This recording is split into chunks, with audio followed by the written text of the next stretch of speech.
ভাদ্র মাসে কৃষ্ণের জন্ম, তাই তো? ভাদ্র মাসে রাধার জন্ম। আবার যারা অনুকূল ঠাকুরের দীক্ষিত আছেন তারা জানবেন ভাদ্র মাসে ঠাকুরেরও জন্ম। এই মাসে রাধাষ্টমী, জন্মাষ্টমী, গণেশ চতুর্থী। অথচ আশ্চর্যের ব্যাপার, এত শুভ কাজ থাকা সত্ত্বেও এই মাসটাকে কিন্তু অশুভ বলা হয়। এই মাসে কোনো গৃহ নির্মাণ করা যায় না, এই মাসে দেখবেন কোনো গৃহ প্রবেশ করা যায় না, এই মাসে দেখবেন বিবাহ হয় না, এই মাসে দেখবেন অন্নপ্রাশন হয় না, এই মাসে কিন্তু শুভ কাজ হয় না। এটা কিন্তু মাথায় রাখবেন। তবে এই মাসে কি শুভ কাজ হয়? এই মাসে আপনি যদি তীর্থ দর্শনে যান কোথাও, খুব শুভ। শ্রাবণ ভাদ্র মাসে কেউ যদি তীর্থস্থানে বেড়াতে যায়, খুব শুভ কাজ। কিন্তু এই সময় পূজা পাঠ খুব ভালো, গঙ্গা স্নান ভালো, এগুলো ভালো। তবে শ্রাবণ মাসে একটা বিখ্যাত ব্যাপার আছে, এটা আপনাদের জানতে হবে। ভাদ্র মাসে সেটা জানতে হবে। শ্রাবণ মাসে দেখবেন শাক খেতে নেই। কারণ আপনারা যারা ব্রহ্মবৈবর্ত পুরাণ পড়বেন বা স্কন্দ পুরাণ পড়বেন, তাতে পরিষ্কার করে বর্ণনা করা আছে যে শ্রাবণ মাসে শাক খেতে নেই। গত মাসটা যেটা চলে গেল, ওই মাসে কিন্তু শাকের মধ্যে ব্রহ্মা অবস্থান করেন। কিন্তু ভাদ্র মাসে একটা জিনিস খেতে নেই, অনেকে জানেন কিনা জানি না, ভাদ্র মাসে কিন্তু দই খেতে নেই। আজকে হয়তো শাস্ত্রের কাজে দই দিয়েছে, কিন্তু মাথায় রাখবেন যে যারা মানেন তারা জেনে রাখবেন, যারা শাস্ত্র পড়েন, ভাদ্র মাসে কিন্তু কোনো মতে দই খাওয়া যায় না। কেন খাওয়া যায় না? দই খেলে শ্লেষা হয় এই ভাদ্র মাসে, চিকিৎসকগণ বলছেন। আর শাস্ত্র বলছে এই সময় দইয়ের মধ্যে কিন্তু বাবা শিব বর্তমান থাকেন। দইয়ের মধ্যে বাবা শিব বর্তমান ভাদ্র মাসে, স্কন্দ পুরাণ বলছে। এই জন্য কিন্তু ভাদ্র মাসে দই খাওয়া একেবারে উচিত নয়। আর দেখবেন আশ্বিন মাসে দুধ খাওয়া উচিত নয়। দুধের মধ্যে ভগবান বিষ্ণু বাস করেন, এই জন্য আশ্বিন মাসে দুধ খেতে নেই। কার্তিক মাসটা দামোদর মাস, ওই মাসে দেখবেন মাসকলাই, বরবটি, শিম, এগুলো দেখবেন খেতে নেই। এটা হচ্ছে দামোদর মাস। ওই মাসে যারা মাছ খায় তাদের মাছ পর্যন্ত খাওয়া উচিত নয়। কেন? কার্তিক মাসে মাছের শরীরে দেখবেন বড় বড় ঘা হয়, ওই জন্য মাছ খেতে নেই। কিছু নিয়ম আছে আমাদের সংসারে, শাস্ত্র অনুযায়ী সেগুলো মানতে হয়, আমাদের জীবন কিন্তু সুন্দর হয়। আজ এই কৌশিকী অমাবস্যার দিনে মা চলে গেছেন। আপনারা যারা কীর্তন শুনতে এসছেন, এই কীর্তনে গৌরচন্দ্রিকা শেষ করবার আগে একটা কথা আপনাদের বলে যাই। দেখুন, মানুষ যদি মারা যায় তবে তিনভাবে তার সৎকার করা হয়। এইদিকে তাকাবেন। আপনারা এইটা দেখে অভ্যাস, এইদিকে আপনারা এইটা দেখে অভ্যাস আছেন, আমাদের কেউ যদি মারা যায় তাকে সমাধি দেওয়া হয়, অথবা কেউ যদি মারা যায় তাকে দেখবেন আগুনে পোড়ানো হয়, অগ্নি সৎকার করা হয় শ্মশান ঘাটে। কিন্তু যদি আপনি ভারতের উত্তর দিকে যান, তাহলে দেখবেন কোনো মানুষ মারা গেলে ওদেরকে কিন্তু জলের মধ্যে ভাসিয়ে দেওয়া হয়। কিরকম না, যদি কেউ মারা যায় তাহলে বড় নদীতে দুটো নৌকার মধ্যে একটা মানে মাচাটাকে সাজিয়ে মাচাটাতে ওই মৃত ব্যক্তিকে শুয়ে দেওয়া হয়। তারপর যখন মাঝ নদীতে যায়, দুটো নৌকা সরে যায় আর মাঝখানে মৃতদেহটা জলের মধ্যে পড়ে যায়। এটাকে বলা হয় সলিল সমাধি। এটা ভারতের উত্তরে গেলে দেখতে পাবেন, ওইদিকে অগ্নি সৎকার নেই। খুব মাথায় রাখবেন কথাগুলো। আমাদের সনাতন ধর্মে কিছু কিছু নিয়ম আছে, এগুলো জানতে হবে। আর দেখবেন সমাধি কাদের দেওয়া হয়? যারা বৈষ্ণব মানুষ, যারা ভগবানের আচার বিচার করেন, বৈষ্ণব মানুষ, তার সমাধি দেওয়া হয়। আর একটা দেখে নেবেন, আগুনে যাদের পোড়ানো হয়, যারা সৎকার করতে যান শ্মশান ঘাটে, এটা আপনাদের জানা আছে কিনা জানি না। যখন দেখবেন যিনি পুত্র, যিনি দেখবেন আগুন দেবেন চিতাতে, তিনি তিনবার দেখবেন আগুনটাকে নিয়ে পরিক্রমা করতে হয় চিতার পাশে। আর আগুনটা নিয়ে বলতে হয়, হে ব্রহ্মা, অগ্নিকে ব্রহ্মা বলা হয়, হে ব্রহ্মা, আমার পিতা জীবিত থাকাকালীন বা আমার মাতা জীবিত থাকাকালীন যদি কোনো অন্যায় করেছে, যদি কোনো পাপ করেছে, তুমি আমার পিতা মাতাকে ক্ষমা করে দাও। এটা বড় আমরা কেউ জানিও না, কেউ বুঝিও না, কেউ করিও না। শাস্ত্র পরিষ্কার করে বলছে, যখনই কেউ মারা যাবে এবার থেকে, যখনই ছেলে সৎকার করতে যাবে, যখনই চিতাতে আগুন দেবে, তখন চিতার চারিদিকে তিনবার ঘুরে অগ্নিটাকে নিয়ে প্রণাম করে বলতে হবে, হে ব্রহ্মা, হে অগ্নি, আমার পিতা বা মাতা জীবিত থাকাকালীন কোনো অন্যায় করে থাকলে তুমি নিজ গুণে ক্ষমা করে দাও। এরপর একটা কৃষ্ণ শিক্ষা আছে, তিনি বলবেন যে এরপরে আমাকেও একদিন এখানে আসতে হবে, আমি যদি কোনো পাপ করে থাকি আমাকে ক্ষমা করে দিও। তার মানে কি, তিনিও চেতন পেয়ে গেলেন যে শুধু বাবা মা এসছে তা নয়, একদিন কিন্তু আমাদেরও এইখানটাতে আসতে হবে। কত শিক্ষামূলক জিনিস আছে, আমরা কেউ বুঝিও না, কেউ করিও না, শুধু করতে হয় করি। নিয়ম কিন্তু করি অনেক কিছু, নিয়মের মানে কিছু জানি না। যদি জেনে করেন তবে কিন্তু আপনার লাভ আছে। আসুন আমরা আজকে কীর্তনের আসরে মায়েরা সবাই মিলে একটু আমরা গান গাইব। মানে মহাপ্রভু বলেছেন 10-5 সবাই মিলে দাঁড়াইতে বসিয়া কীর্তন করহ সবে হাতে তালি দিয়া। একটু সবাই মিলে হাতে তালি দিয়ে একটু কীর্তন করুন, সবাই মিলে একটু হরে কৃষ্ণ মহামন্ত্র নাম করুন, সবাই হাতে তালি দিয়ে। কিন্তু এটা মহাপ্রভুর কথা, চৈতন্য চরিতামৃতে দেখবেন লেখা আছে, 10-5 সবে মিলে দাঁড়াইতে বসিয়া কীর্তন করহ সবে হাতে তালি দিয়া। এই কিছু কিছু জিনিস দিয়ে দিই যেগুলো মানুষের জানা। 12 মাসে হিন্দুদের 13 পার্বণ, জোরে বলুন হ্যাঁ না মা।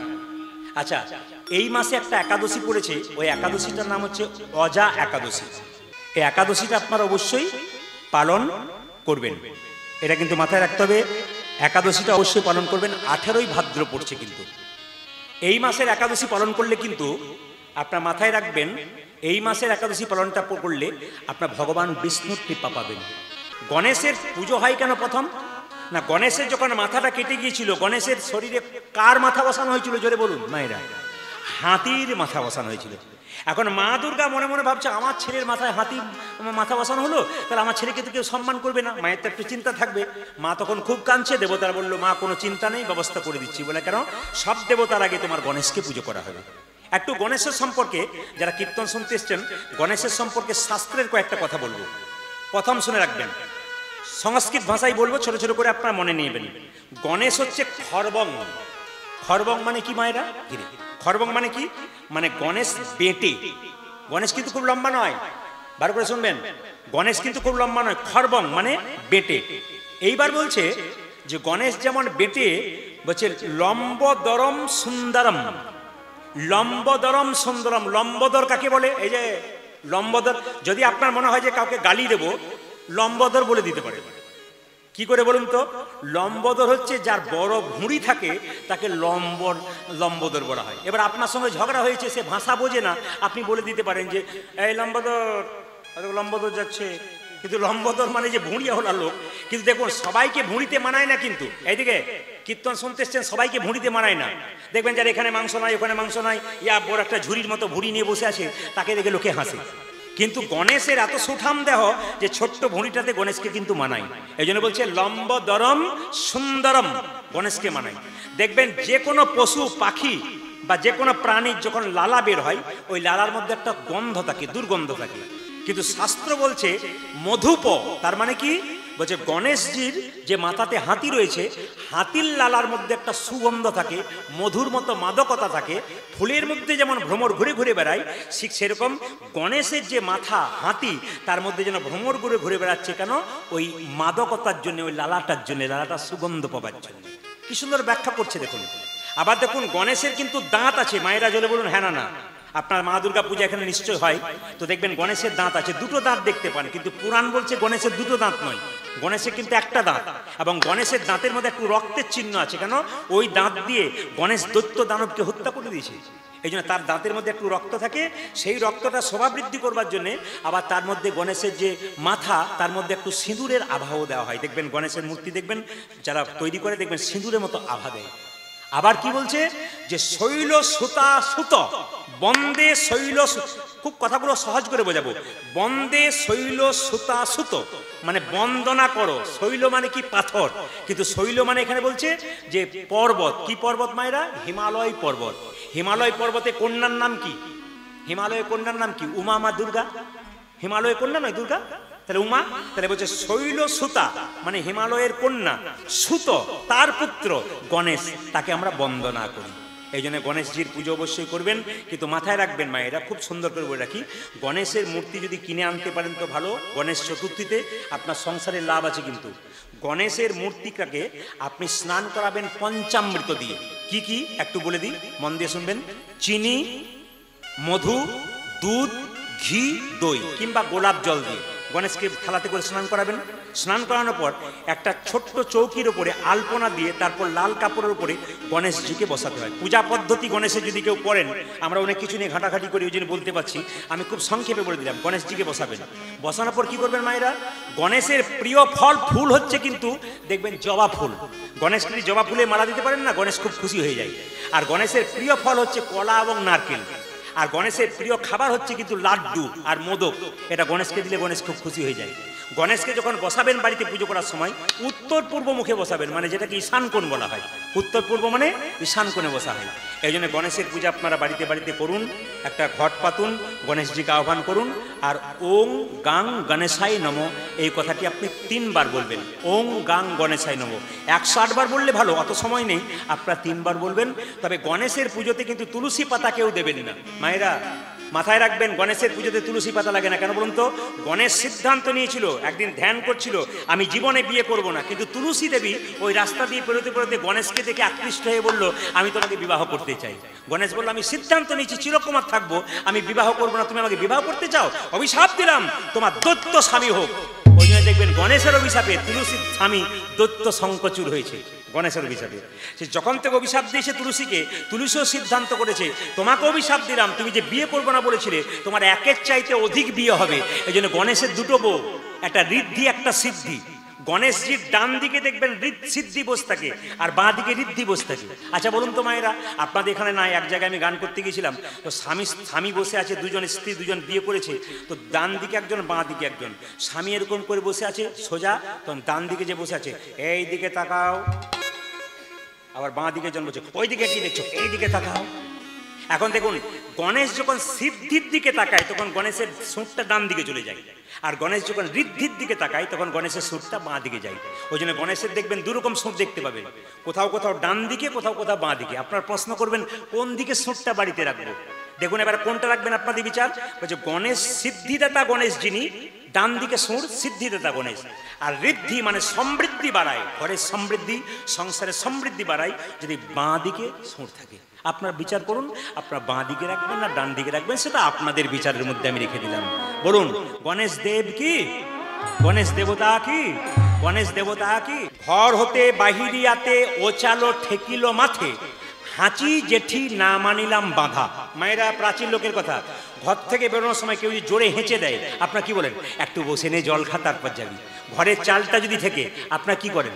একটু বসে যান, তারপর যান, তাই তো? এখন আর চাল ঠেকার চান্স নাই, সব তো দালান হয়ে গেছে, আগে ছিল। আবার দেখবেন কি বলছে, শুকনো নদী শুকনো না, শুকনো ডালে ডাকে কা, পথে যদি দেখো মুকুন্দ চাপা, এক পা না বাড়াও বাপা। এগুলো কিন্তু ভালো কথা। বলছে শুকনো নদী, ঘর থেকে বেরোনোর সময় নদী দেখলেন শুকনো, জল নাই। আর কি শুকনো না, প্রাচীন মানুষের কথা কিন্তু আমার নয়। শুকনো না মানে শুকনো নৌকা, নদীতে নাই। আর শুকনো ডালে যদি কাক ডাকে, যাত্রা ভালো হয় না। আর পথে যদি দেখো মুকুন্দ চাপা, মানে যে ব্যক্তির মুচ দাড়ি কিছুই হয়, আমাদের আছে কিন্তু, আপনার ভয় খেয়ে যান না, তাহলে বেটা ওনারই নেই, এদের নেই। বলছে পথে যদি দেখো মুকুন্দ চাপা, মানে যার মুচ দাড়ি হয় না আর কি, জীবনে যে কামায় না, তাকে দেখলে কিন্তু, এটা কিন্তু যদি কেউ ওখানে থাকেন তারা রাগ করবেন না, কারণ এটা আমার কথা নয়, প্রাচীন মানুষের কথা। বলছে যদি দেখো, আর কি ঘর থেকে বেরোনোর সময় যদি ব্রাহ্মণ দেখতে পায় আর গাভী দেখতে পায়, যাত্রা ভালো হয়। আর কি বলছে, বাবা এই দিয়ে দেখা। আচ্ছা তোরা বল, আচ্ছা বিয়ের সময় মেয়েটাকে যখন পিড়িতে করে, আপনারা কেউ বলবেন না, এরা বলবে, পিড়িতে, জোরে বলবি, পিড়িতে করে যখন নিয়ে আসে তখন চোখে কি ঢাকা দিয়ে আসে? জোরে বল বল। দেখেছেন কেমন পার্টি বসে আছে? এত সোজা লয়, এ কোম্পানি দারুণ কোম্পানি। কারণ এখানে তো এ ভেবে বললো, অন্য আসলে প্রচুর ভক্ত থাকে, বাচ্চাগুলো মায়ের কোল থেকে বলে কঠিন ব্যাপার, ওর মা চমকে যায়, তুই কি করে জানলি রে? সব দেখেছে বেটা, পানটাও দেখেছে আর কি, মানে কোনোটাতে চোখে ফাঁকি যায় না। ওই জন্য বলবো মোবাইল টোবাইল দেখবেন, সাবধানে দেখবেন। কেন বলুন তো, এরা কিন্তু আপনার চাইতে আরো পাকা, এরা পাশ থেকে সব দেখে মা কি করছে। এই জন্য মা যদি ভালো হয়, মাটি যদি ভালো হয়, বাচ্চা কিন্তু ভালো হবে। মোবাইল থেকে সাবধান থাকবেন। এখন যত বাচ্চাকে মোবাইল দেবেন, ও মোবাইল ছাড়া পাগল হয়ে যাবে, মোবাইল ছাড়া খাবে না। তাই আপনাদের বলবো, বাচ্চাকে মোবাইল থেকে দূরে সরান, দেখুন বাচ্চাটা ভালো হয়ে যাবে। আমি বারবার বলবো, বাচ্চাকে মোবাইল থেকে দূরে সরান। 10 দিন কাঁদবে, তারপর কাঁদবে না। আপনি মোবাইল দেখা বন্ধ করুন। বাবা মা যদি মোবাইল দেখা বন্ধ করে, বাচ্চা দেখবেন। আর বাবা যদি মোবাইল নিয়ে বসে থাকে, বাচ্চা স্কুলে যাক, তখন আপনি দেখুন। কিন্তু বাচ্চা থাকলেন দেখবেন না, কারণ বাচ্চার মানুষ করার জন্য আপনাকে সাবধান থাকতে হবে। এটা বারবার বললাম। তো লক্ষ্য করুন মায়েরা, রামায়ণ পাঠ হচ্ছে। এখন আমি শুনছি একজন বুড়ি মা, এই দিয়ে দেখান, এক নাতনিকে নিয়ে বিকেল 4টের সময় রামায়ণ পাঠ শুনতে গেছে, নিয়ে দিব্যি আমরা শুনতে বসেছে। এখন রামায়ণ পাঠক যখন রামায়ণ পাঠ করছে, তখন বুড়িমা শুনতে শুনতে পা লম্বা করলো। রামায়ণ শেষ হলো, বুড়িমা গা লম্বা করলো। আমার কীর্তন শুরু হলো, বুড়িমা নাক ডাকতে শুরু করলো। পার্টি আমাদের দলে আছে, নাক ডাকছে, নাক ডাকতে শুরু করলো। এখন কীর্তন শেষ হয়ে গেল। 3 দিন পরে কুঞ্জ বর্ণনের দিনে আমাকে এসে বলছে, বাবা প্রদীপ, তোর কীর্তনে যে কি মজা। আমার ঠাকুমা, তুমি তো ঘুমোচ্ছিলে। বলে ঘুমোচ্ছিলাম, কোনোদিন ঘুম হয় না, তোর কীর্তনে হয়েছে। বলে বুঝলাম না। বলছে আমার ছেলে এত বড় লোক, 3টে ফ্যান দেয়, 3টে ঘুমের ট্যাবলেট দেয়, ঘুমই আসে না, আর তোর কীর্তনে কি ঘুম রে, আমার ঘুমই ভাঙে না। যাক লাভ তো হয়েছে। আবার যে রামায়ণ পাঠ করছে তাকে গিয়ে বলছে, বাবা তোর পাঠ শুনে আমি খুব খুশি। বলে কেন? দারুণ পাঠ করেছিস। বলে বুঝলাম না। বলছে তোর পাঠ না দুর্দান্ত পাঠ। তো রামায়ণ পাঠক বলছে 3 দিন ধরে রামায়ণ শুনলে, বলো তো কি বুঝলে সব বুঝেছো? তখন বুড়িমা বলছে সব বুঝতে পারি নাই, সব বুঝেছি, একটা জিনিস বুঝতে পারিনি, রাম রাক্ষস না রাবণ রাক্ষস। রামায়ণ পাঠক রেগে গিয়ে বলছে রাম ও রাক্ষস নয়, রাবণ ও রাক্ষস নয়, রাক্ষস আমি যে তোমাকে বোঝাতেই পারলাম না। তাই যদি কেউ চোখ একটু মুজে দেন, একটু সাবধান থাকবেন, তাহলে কিন্তু একবার সব কিছু রাক্ষসের মতো হয়ে যাবে। ঘর থেকে বেরোনোর সময় কোনো মেয়ে মাথায় কাপড় দিয়ে থাকে, তাই সেরকম মেয়ে দেখলে যাত্রা ভালো হয়। আপনাদের এখানে প্রায় জনের মাথা কাপড় আছে, যাদের নাই তারা গরমের জন্য নিতে পারে নাই। তো একটা কথা বলে কি, মায়েরা মাথার কাপড়টার নাম কি বলুন তো? সভ্যতা। এটার নাম লজ্জা। দেখুন আপনার ছেলে যে লোককে গাল দেয়, আপনার মাথায় কাপড় না থাকে, লোকে বলে তোর মায়েরই লজ্জা নেই, তো তোর লজ্জা থাকবে কি করে? তার মানে কি? এটা লজ্জা। তো আমার মায়ের মা বেঁচে ছিল 95 বছর বয়স, মাথার কাপড়টা এখানে ছিল। আমার মা তিনি বেঁচে ছিলেন, মারা গেছেন 2 বছর, তার বয়স হয়েছিল প্রায় 80-র উপরে। আমার মা কিন্তু মাথার কাপড়টা এখানে নিতেন। আমার কাকিমা এখনও বেঁচে আছেন, তার বয়স প্রায় 65-70, তিনি কিন্তু মাথার কাপড়টা খোপা মানে বাম্পার পর্যন্ত এলো। এখন যারা বাড়িতে এসছে বাম্পার টাম্পার নেই, সব হাইওয়ে রোড হয়ে গেছে। আবার দেখবেন ভাসুর দেখলে মেয়ের আগে পর্দা নিত, এখন আর নেয় না। কেন বলুন তো? যেদিন থেকে ভাসুর হলো বর্দা, সেদিন থেকে সরে গেল পর্দা। মানে বর্দা হবার থেকে পর্দা আর নাই, একবারে দেখে নেবেন। আচ্ছা, পাড়া গ্রামের কোনো লোক যদি শহরে যায়, তাকে দেখলেই বোঝা যায়। এখন বিন্দে দুতি বৃন্দাবন থেকে মথুরাতে গেছে কৃষ্ণকে আনতে, সবাই শুনবেন, কৃষ্ণকে আনতে গেছে। এখন পাড়া গ্রামের লোক যদি শহরে যায়, তাকে যতই সাজুক বুঝুক, দেখলেই কিন্তু বোঝা যায় ও কিন্তু পাড়াগ্রাম থেকে এসছে। এখন বিন্দে যে না মথুরাতে গেছে অমনি সঙ্গে সঙ্গে মথুরাতে বড় বড় দালান, তো দেখছে আর বলছে 15 তালা, 16 তালা, 17 তালা। মথুরার মেয়েরা বলছে এ আবার কোথা থেকে এলো রে, জীবনে তালা দেখে নাই, যার যত তালা তার তত জ্বালায়, বেটা তাও বোঝে নাই। বিন্দেদূতি এখন কি করেছে সবাই লক্ষ্য করুন। বিন্দেদূতি যেই না মথুরার মেয়েরা বিন্দেকে দেখতে পেয়েছে, কথা বলছে কোথা থেকে এসছো? বলে বৃন্দাবন থেকে এসছি। এখন বিন্দে দেখলো কৃষ্ণের সন্ধান করতে গেলে আমাকে যেতে হবে কোথায়? কৃষ্ণের সন্ধান করতে গেলে বন্ধু পাতাতে হবে, সই পাতাতে হবে। এখন আপনাদের ধসল গ্রামে যখন এলাম, আমি তো একমাত্র দাদাকে চিনি, আমাদের দাদা জগন্নাথ দাকে চিনি, মানে চিনি বলতে ফোনের মাধ্যমে চিনি, বায়না করেছেন। এখন আপনাদের গ্রাম যখন ঢুকলাম, তখন আমি আমার ড্রাইভার একজনকে জিজ্ঞেস করছি, দাদা এটাই তো ধসল গ্রাম? বলে হ্যাঁ। এই জগন্নাথ বাবুর বাড়ি কোনটা? জিজ্ঞেস করলো, মানে সম্পর্ক করে। দাদা কিন্তু কিছু মনে করবেন না, খুব ভদ্রতা আপনাদের গ্রামের, ভদ্র এইটাই। জিজ্ঞেস করতে করতে একজন দৌড়ে ছুটতে এসে বললো, সামনের দালানটাই, ওখানেই কীর্তন হবে, ওইটাই ওনার বাড়ি। মানে উনি আবার যেচে এসে বসলেন। এর থেকে বোঝা গেল মানুষ ভালো, যিনি যেচে বলতে আসেন। আর অনেকে রাস্তায় দেখা হয়, দাদা এই গ্রামটা বলতে পারবো না, ভাবি আর দাদা বলতে পারবো না, আরে যেচে এসে বলতে লাগলো। সঙ্গে সঙ্গে বিন্দে মনে মনে ভাবলো সই পাতাতে হবে, নইলে কৃষ্ণের সন্ধান পাবে না। এই যে মথুরার মেয়েরা সই সই সই কই কই কই, সই সই সই কই কই কই, সই সই সই সই সই কই কই কই, সই সই সই কই কই কই কই বললে বুঝলো কি করে? সই সই সই কই কই কই, সই সই সই কই কই কই, সই সই কই কই, সই সই কই কই, সই সই কই কই, সই সই কই কই, সই সই সই কই কই কই, সই সই সই কই কই কই, সই সই সই কই কই কই, সই সই সই কই কই কই। শুনেছো? আমি তোমার হলাম সই, আমি তোমার হলাম সই, আমি তোমার হলাম সই, আমি তোমার হলাম সই, তুমি হলে আমার সই, আমি তোমার হলাম সই, তুমি হলে আমার সই, আমি তোমার হলাম সই, তুমি হলে আমার সই, আমি তোমার হলাম সই, তুমি হলে আমার সই, আমি তোমার হলাম সই, সই সই কই কই কই, সই সই সই কই কই কই, সই সই সই কই কই কই, সই সই সই কই কই কই, জলসনে মময় আসা,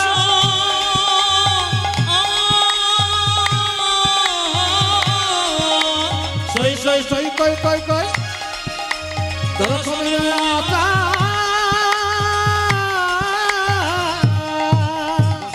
গোকুলানন্দ কহে ওই যাহো যাহো, গোকুলানন্দ কহে ওই যাহো যাহো, গোকুলা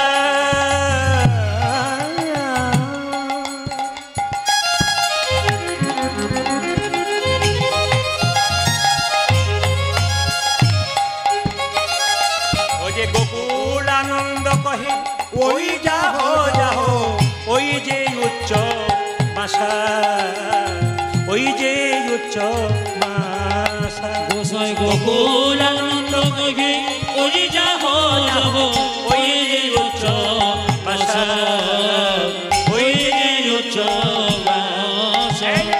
যদি যেতে পারো, যদি যেতে পারো, যদি যেতে পারো, যদি যেতে পারো। আমরা এতদিন ধরে মথুরাতে বাস করছি, আমরা রাজার কাছে যাবাস। এদিকে তাকাবেন, আমরা মথুরাতে, মথুরা মেয়েরা বলছি, আমরা এতদিন মথুরাতে বাস করছি, মথুরা রাজা কৃষ্ণের কাছে যেতে সাহস পায় নাই, তুমি মেয়ে হয়ে যাবে কি করে? এখন কিছু মনে করবেন না। বলছে শোনো, আমাদের কৃষ্ণ রাজার কাছে যেতে গেলে 7টা দরজা পার হতে হয়, আবার 7টা দরজাতে ইন্টারভিউ দিতে হবে সংস্কৃত ভাষায়। যেমন রাষ্ট্রপতির সঙ্গে যদি আপনি দেখা করতে যান, আপনাকে দেখা করতে দিতে হবে, দেবে, অ্যাপ্লিকেশন দিতে হবে, বহু যোগাযোগ করতে হবে, তবে রাষ্ট্রপতি দেখা দেবে। কৃষ্ণের সঙ্গে দেখা করতে গেলে অনেক কিছু চাই, তখন সঙ্গে সঙ্গে বিন্দে বলছে কিচ্ছু চাই না, এমন মন্ত্র ছুড়বো রাজার গায়ে লাগবে, আর রাজা লোক পাঠাবে আমাকে নিয়ে যাবার জন্য। তখন মথুরার মেয়েরা বলছে, বাবারে সাপ ধরার মন্ত্র শুনেছি, ভূত ধরার মন্ত্র শুনেছি, কিন্তু রাজা ধরার মন্ত্র জানি না গো। বলছে তুমি রাজা ধরার মন্ত্র জানো? বলে আমি রাজা ধরার মন্ত্র জানি। রাজা ধরার মন্ত্র জানি, রাজা ধরার মন্ত্র ওই আমি রাজা ধরার মন্ত্র জানি। যে মন্ত্রে রাজা ছুটে আসবে, রাজা ধরার মন্ত্র জানি। মন্ত্র শিকারে ছুটে আসে, রাজা ধরার মন্ত্র জানি। যে মন্ত্রে রাজা ছুটে আসবে, রাজা ধরার মন্ত্র জানি। যে মন্ত্রে রাজা চটে যাচ্ছে, রাজা ধরার মন্ত্র জানি। মায়েরা বলছে রাজা ধরার মন্ত্র কি? রাধে রাধে। কৃষ্ণ নিজেই বলেছে, আমি যে রাধার দাস, ইহাতে সন্দেহ যার, কোটি কোটি যুগ ভজে আমার, সকল ভজনা বিফলে তার। সঙ্গে সঙ্গে মায়েরা একটু মাথায় কাপড় নিন, রাজা ধরার মন্ত্রটা গাইছে কি দেখুন। বৃন্দাবন বিলাসিনী, সবাই একটু উলুদ ধরে দেবেন। রাধে জয় রাধে, তুমি রমণী কুটমণি। সবাই রাধে জয় রাধে। বৃন্দাবন বিলাসিনী, যারা উলুধ্বনি দিতে পারবেন না বাবার একটু তালি দেবেন, সবাই তালি দেবেন। রমণী কুটমণি, রাধে জয় রাধে। বৃন্দাবন বিলাসিনী, রাধে জয় রাধে, রমণী মুকুটমণি, রাধে জয় রাধে। আজ বৃন্দাবন বিলাসিনী, জয় জয় রাধে। রমণী মুকুটমণি, জয় জয় রাধে। জয় রাধে জয় রাধে, জয় রাধে জয় রাধে, জয় রাধে জয় রাধে, জয় রাধে জয় রাধে। রাধে রাধে রাধে শ্যাম। রাধে শ্যাম। ভগবান 7টা দরজা পার হয়ে আছে, মনে মনে ভাবছে ডাকে তো দ্বারকার ডাকে নয়। আস্তে, এ ডাকে তো মথুরার ডাকে নয়, এ ডাকে মধুরসী বৃন্দাবনের ডাক। বৃন্দাবনে ডাক, কে আমায় এমন করে রাধা নামে শোনালে, সে যে আমায় বিনা মূল্যে কিনে নিলি। কৃষ্ণ বলছে, আচ্ছা পাখিটা যে ধরেছিলে কোথায় ধরেছিলে? বলছে আমি যমুনার কূলে ধরেছিলাম। তা পাখি ধরতে গেলে ফাঁদ দরকার, তা ফাঁদ কোথায় ছিল আর পাখি কোথায় ছিল? সঙ্গে সঙ্গে বিন্দে বলছে, পাখি ছিল কদম্ব ডালে, পাখি ছিল কদম্ব, পাখি ছিল কদম্ব ডালে। আরে পাখি ছিল কদম্ব ডালে। পাখি যদি কদম্ব ডালে ছিল, তাহলে ফাঁদ কোথায় ছিল? ফাঁদ ছিল যমুনার কূলে, পাখি ছিল কদম্ব ডালে। আজ ফান ছিল যমুনা কোলে, পাখি ছিল কদম্ব ডালে। আচ্ছা ফাঁদের মধ্যে কোনো আঠা দিতে হতো, তবে তো কিছু তো দিতে হতো, তবে তো পাখি আসতো। বলছে হাস্য সুধা নিধি দিতাম, হাস্য সুধা নিবেদিত, মৃদু মৃদু চেয়ে থাকতাম, হাস্য সুধা নিধি দিতাম। আমরা পাখির পানে চেয়ে থাকতাম, হাস্য সুধা নিবেদিত। আমরা হলাম বৃন্দাবনের গোয়ালিনী, যেমন গাভীকে খেতে দিতে পারি সেরকম দুধও দইয়ে নিতে পারি। আমরা আমাদের পাখিকে শিখিয়েছিলাম কি জানো? পাখি বলতো রাধা বলি, আজ পাখি বলিত রাধা বলে, পাখি বলতো রাধা বলি। আরে পাখি বলে তো রাধা বলে। এমনি এমনি বলতো না, যখন দিতাম করতালি পাখি বলতো রাধা আমরা যখন দিতাম করদানে পাখি বলতো রাধা বলে। এইবার বিচার করে বলো, রাই পাবে না কবিতা পাখি রায় পাবে না কবিতা পাবে, রাই পাবে না কবিতা পাবে, পাখি রায় পাবে না কবিতা পাবে। বিচার করে বলে দাও হে, রাই পাবে না কবিতা। মহারাজ বিচার করে বলে দাও হে, রাই পাবে না কবিতা ও পাবে, তুমি বিচার করে বলে দাও হে, রায় পাবে না কবিতা পাবে, তুমি বিচার করে বলে দাও হে, রায় পাবে না কবিতা পাবে, রায় পাবে না কবিতা পাবে। আচ্ছা আচ্ছা, কিছু মনে করবেন না, আপনাদের গ্রামে কোনো ঝঞ্ঝাট হলে একজনকে মালিক সাজানো হয় না? মোড়ল মোড়ল যারা কীর্তন শুনতে এসছেন, তিনি কি শেষে একটা রায় দেন না? কৃষ্ণ বলছে তোমাদের পাখি, ভালো করে শুনবেন মায়েরা, পাখি হারিয়েছে তো, মানে কৃষ্ণ কৃষ্ণ পাখির জন্য বলছে বিন্দে, কিন্তু কৃষ্ণ বলছে তোমাদের পাখি হারিয়েছে তো, টিয়া পাখি। আচ্ছা শোনো, বিচার করছে, পাখির অধিকার সবার আছে। পাখি যদি আজকে ধসলে থাকে, আপনার যদি যত্ন করে ধরে রাখান, যদি সেবা যত্ন না করতে পারেন, বীরভূমে চলে যেতে পারে, তাহলে বীরভূমের লোকের অধিকার আছে। বীরভূমে যদি যত্ন পায়, ও চলে যেতে পারে আমেরিকা, ওখানে আমেরিকার লোকের ওকে সেবা যত্ন করতে পারে। পাখির অধিকার সবাই, কিছু মনে করবেন না। আচ্ছা মায়েরা, ধরুন পাকিস্তানের বাতাস যদি ভারতে আসে, তাহলে ভারতের লোকগুলো কি বলবে, যে আমরা পাকিস্তানের বাতাস নেবো না? সব নাকে হাত দিয়ে বসে থাকবে কি? জোরে বলুন হ্যাঁ না না থাকবে, যে পাকিস্তানের বাতাস আমরা নেবো না নাকে। কিংবা ধরুন ভারতের জল যদি পাকিস্তানে চলে যায়, তাহলে পাকিস্তানের লোক কি জল দিয়ে চাষ করবে না? কি বন্ধ করে দেবে? তাহলে বাতাস এবং জলের যেমন পৃথিবীর সবার অধিকার আছে, পাখি সঙ্গে সঙ্গে বিন্দে মনে মনে ভাবছে, বেটা বলছে কি রে, আমাদের কৃষ্ণ আবার কেমন আমাকে ঠাট্টা করছে। তখন সঙ্গে সঙ্গে কৃষ্ণ বলে উঠলো, এই বিন্দে বলে উঠলো, দেখুন বিন্দে কেমন দিচ্ছে, মানে যেজন কৃষ্ণ ভজে, জোরে বলুন, যেজন কৃষ্ণ ভজে, যেজন কৃষ্ণ ভজে। হ্যাঁ, আপনারা ভেবে নিয়েন না যে বসে আছে বলে চুপ করে নয়, পাকা মাথা আছে কিন্তু। আপনারা কেউ বলতে পারলেন না, কিন্তু আমি যেই না বললাম যেজন কৃষ্ণ ভজে সে বড় চতুর। হ্যাঁ চতুর, আমার দিকে তাকাবেন, কি হচ্ছে দেখুন, তাকান। যেই না বলেছে বিন্দে বলছে, আচ্ছা মহারাজ কিছু মনে করবেন না, আপনার নাম কি? কৃষ্ণ মনে মনে ভাবছে, কোনো পুরুষের সাহস হয় না আমার নাম জিজ্ঞেস করার। উল্টো বলবো, আমি সোজা বলবো না। এ নাম জিজ্ঞেস করছো? আমার নাম কৃষ্ণ। কৃষ্ণ বলেনি, কি বলছে? কৃষ্ণ, কৃষ্ণ। বিন্দে তখন বলছে, মহারাজ তুমি কোন কৃষ্ণ, উৎকৃষ্ট, প্রকৃষ্ট না নিকৃষ্ট? কৃষ্ণ মনে মনে ভাবছে, খোঁচা দিচ্ছে, তাহলে আমার পরিচয়কে বটে বোধ হয় জানা শুনো। আচ্ছা কৃষ্ণ বলছে, আমার নাম কৃষ্ণ নয়, আমার নাম কৃষ্ণ। বলছে কৃষ্ণ কি করে বলবো, কৃষ্ণ তো জগৎময়, সব জায়গায় থাকে, বৃন্দাবনে কৃষ্ণ দেখতে পাই নাই, এখানে পাচ্ছি কেন? কৃষ্ণ তখন ঠাট্টা করে বলছে, না না আমি কৃষ্ণ নয়, কৃষ্ণ নয়, আমার নাম মদন মোহন। বৃন্দে বলছে, রাধা বামে যতক্ষণ কৃষ্ণ মদন মোহন, তোমার রাধা কই? কৃষ্ণ মনে মনে ভাবছে, মেয়েটা চালাক বটে, যে জনে কৃষ্ণ ভজে সে বড় চতুর। শুনবেন, যে জনে কৃষ্ণ ভজে সে বড় চতুর। প্রমাণ দেখুন, একজন বুড়ি মা চোখে দেখতে পায় না, তিনটে জিনিস, এদিকে একজন বুড়ি মায়ের তিনটে জিনিসের দরকার ছিল, চোখে দেখতে পায় না, আর কি, ছেলের বিয়ে হয় নাই, টাকা পয়সা সোনা দানা নাই। বুড়ি মা 60 বছর বয়স, ভগবানকে ডাকছে, দেখা দাও দেখা দাও দেখা দাও দেখা দাও দেখা দাও। আমি আগে বলেছি, যেজন কৃষ্ণ ভজে সে বড় চতুর। বুড়িমা ডাকছে, দেখা দাও দেখা দাও দেখা দাও। ভগবান দেখলো ডাকছে, তখন যেতে হবে। এই বুড়ি কি চাস? বলে তিনটে জিনিস নাই, তিনটে জিনিস দাও। বলে কি? আমি চোখে দেখতে পাই না, আমার চোখ দাও, ছেলের বিয়ে হয় নাই, বিয়ে দাও, আর আমাকে সোনা দানা টাকা পয়সার মালিক করে দাও। তখন ভগবান বললো, বুড়ি তুই ডাকলি বছর কুড়ি, শেষে তুই এই চাইলি, তোকে একটা দেবো, তিনটে দেবো না। তখন বুড়ি বলছে, তাহলে চোখ পেলে ছেলের বিয়ে পাবো না, আর ছেলের বিয়ে হলে চোখ হবে না, আমি তিনটে নেবো না, আমি একটা নেবো না, আমি তিনটেই নেবো। গোবিন্দ বলছে, তিনটে দেবো না। তখন বুড়ি বলছে, তোমাকে ডাকতেও ছাড়বো না। বুড়ি ডেকে যাচ্ছে, গোবিন্দ চলে যাচ্ছে। ভগবান এসে বলছে, বুড়ি যা চাইবি একটাই চেয়ে নে। তাহলে বুড়ি বলছে, তাহলে একটাই চাইবো, যা চাইবে একটাই চাইবো। গোবিন্দ বলছে, তাহলে কেমনভাবে চাইবি চা? বলছে, তুমি 5 মিনিট বসো, আমি চেয়ে নেবো।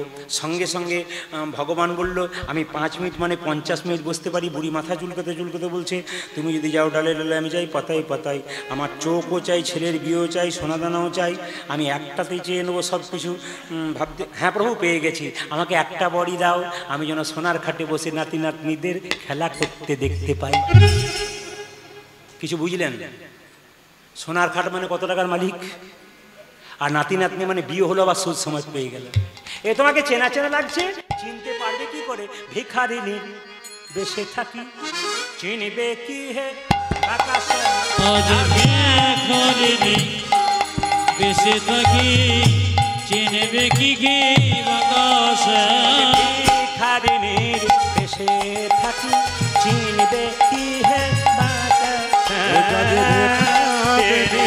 বেশে থাকি চেনা জানা লাগে, চিনতে পারছে না। বলবো বলবো তুমি বৃন্দাবনে একটা খারাপ কাজ করেছিলে, বলবো পরে কি না পরে মনে মধুরসী বৃন্দাবন তোমার পরে কেন পরে মনে মধুরসী রাধারানী মান করেছিল, কৃষ্ণ রাধার পা ধরেনি, জোরে বলুন পা ধরেনি, মান গান শোনেননি, পা ধরেনি।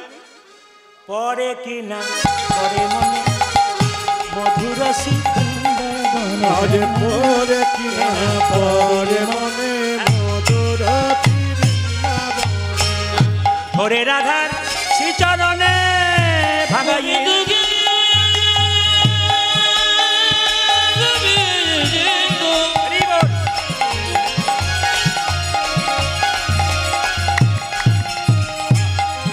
তুমি ধরো রাধা শ্রীচরণে ভাগালে মান পরে কেনা পরে মনে মধুরসী আজ পরে কি না পরে মনে মধুরসী বৃন্দাবন।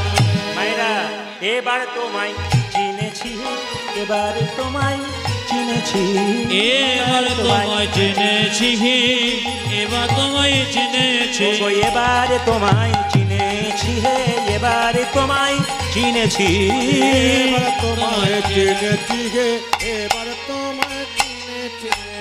এই যে তাকান, তুমি বৃন্দাবন ছেড়ে মথুরায় এসেছো, কিছু মনে করবে না। তোমাকে জিজ্ঞেস করব তুমি কেন এলে? আসি বলে চলে এলে, আর গেলে না। আজ যাবো কাল ফিরে আসবো বলে গেলে না কেন? কৃষ্ণ বলল কি করে যাব, হিসাব করো। পাঁচি পঞ্চগুণ সিন্ধু তাহে বিন্দু পুন, এক তিথি হরে নিল শ্যাম, আসি বলে যাওল পুন নাহি আওল, পড়িয়া রহিল বাঁকা শ্যাম। ছন্দটা শুনবেন। পাঁচি পঞ্চগুণ, পাঁচ পাঁচা 25, 5কে 5 দিয়ে গুণ করলে সিন্ধু তাহে বিন্দু পুন, সিন্ধু মানে 7, তার পেছনে বিন্দু দিলাম 70, 70 আর 25-এ 95, এক তিথি হরে নিল শ্যাম, 15 দিন বাদ গেল অন্ধকার, তাহলে 95 থেকে 15 বাদ দিলে কত হয়? 80।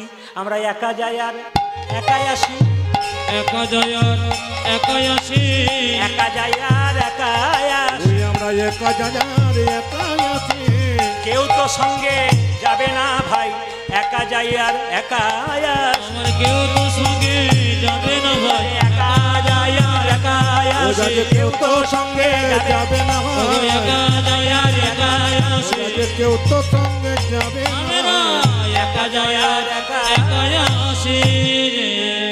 এ জগতে কেউ কারো নয়, জোরে বলবেন কিন্তু, একসঙ্গে বললে খুশি হব। বলুন, এ জগতে কেউ কারো। বাচ্চাগুলো বলছে, মায়েরা কিন্তু খুব জোরে বলে নাই, আপনারা বলছেন কিন্তু মায়েরা বলে নাই। কেন বলুন তো? কথা আছে পুজোতে দুটো সোনার কানের দোল দেওয়া, এখন যদি গিয়ে বলে তুমি কীর্তনে আসলে বলে এলে কেউ কারো নয়, দেওয়ার কোনো চান্স নাই, পাওয়ার চান্স নেই আর কি। ওই জন্য কি বলছে কেউ কারো, এমনি করছে আর কি অনেকে, কেউ কারো নয়। মায়েরা যতক্ষণে দেহের মধ্যে প্রাণ, তাকাবেন, যতক্ষণে দেহের মধ্যে প্রাণ ততক্ষণে ভালোবাসাবাসি। এইদিকে এইদিকে, প্রাণে চলে গেলে আর দেহের কোনো, জোরে বলুন এইদিকে এইদিকে, দাম নেই। আপনার স্বামী 10 দিনের জন্য বাইরে গেছে, আপনি ফোন করছেন 10 বার, খেলে কি করছো, কোথায় আছো, কবে আসছো, ঠিক ঠিক জায়গা পেয়েছো তো, চিন্তা করছেন। কিন্তু মায়েরা, যেদিন স্বামী বাড়ি আসবে আপনি যত্ন করবেন, খাওয়াবেন, ছপ্পর খাটে শোয়াবেন।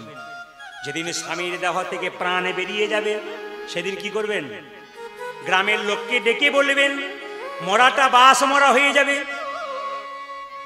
বাঁশের মাচা তৈরি করে শ্মশানে নিয়ে যেতে হবে।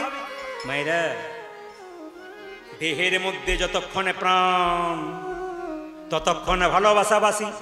কুরুক্ষেত্রের যুদ্ধে কৃষ্ণ যতক্ষণ রথে ছিল ততক্ষণ রথ ভালো ছিল, রথ থেকে কৃষ্ণ নেমে গেল, রথ দাউ দাউ করে জ্বলে গেল। এই দেহরথ থেকে আত্মা কৃষ্ণ যেদিন নেমে যাবে, এই দেহরথ চিতাতে ভস্মীভূত করে দেবে, দাও দাও করে জ্বলবে। মায়েরা কিছু মনে করবেন না, স্বামী হোক স্ত্রী হোক যেদিন চলে যাবে সেদিন কি করবে বলুন তো? স্বামী যদি চলে যায় স্ত্রী কি করবে? লোকজন ডেকে কাঁচা মাছের মাচা তৈরি করে ছেঁড়া তলাই দিয়ে খড়ের দড়ি দিয়ে বেঁধে দেবে, একটা ভাঙা বালতিতে গোবর জল ছুড়ে দেবে, একটা প্যারেক গেড়ে দেবে, দোষ পেয়ে যাবে বলে। পশ্চিম বাংলার বিখ্যাত বাউল শিল্পী বলল, ওরে শেষের দিনে সেজন বিনে ও হরি পর কি আপন হবে রে, হবে রে। তাই গৌর হরি গৌর উলুধ্বনি মায়েরা, উলুধ্বনি। আজ শেষে দিনে সেজন বিনে ও হরি মোর কি আপন হবে রে।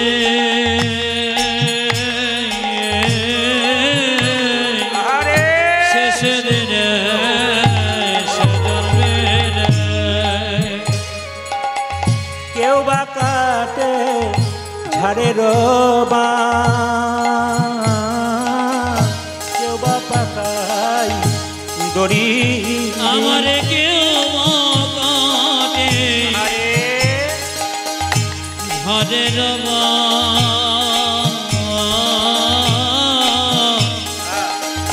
কেউ বা পাকায় দরে কেউ বা কাটে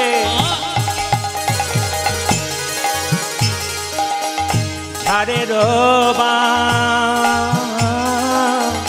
কেউ বা পাকাই দড়ি।